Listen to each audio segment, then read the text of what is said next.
কামারহাটিতে বিজেপির গোষ্ঠীদ্বন্দ্ব, বিজেপি নেতার দোকান ভাঙচুরের অভিযোগ উঠছে বিজেপি প্রার্থী এবং অনুগামীদের বিরুদ্ধে। বিজেপি প্রার্থী তৃণমূল ঘনিষ্ঠ বলে অভিযোগ, প্রার্থীর বিরোধিতা করায় হামলার অভিযোগ, ভিত্তিহীন অভিযোগ বলে দাবি বিজেপি প্রার্থীর। সুবীর, আমাদের প্রতিনিধির সঙ্গে কথা বলবো। সুবীর, এইরকম অভিযোগ কেন উঠছে? মানে বিজেপির নেতার দোকান ভাঙচুর করা হলো, তাও কিনা আবার বিজেপিরই প্রার্থী আর তার দলবলের বিরুদ্ধে অভিযোগ উঠছে।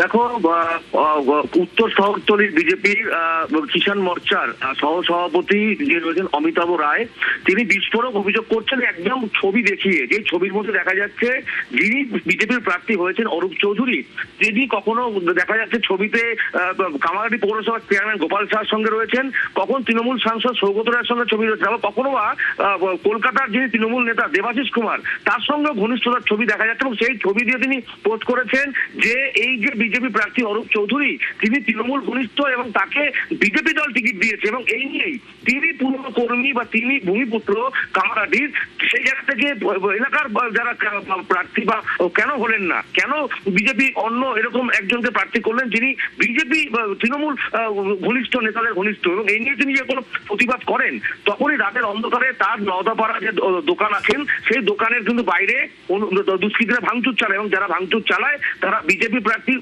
অরূপ চৌধুরী এবং তার অনুগামীরা ভাঙচুর করেছে, এমনটাই কিন্তু সরাসরি তিনি অভিযোগ করছেন। এবং এই ঘটনায় বিজেপির গোষ্ঠীকন্দল একদম প্রকাশ্যে পানির কামারহাটি বিধানসভায়, এবং এই ঘটনায় গোটা ঘটনা কিন্তু অভিযোগ মিথ্যে এবং ভিত্তিহীন বলে জানিয়েছেন বিজেপি প্রার্থী অরূপ চৌধুরী।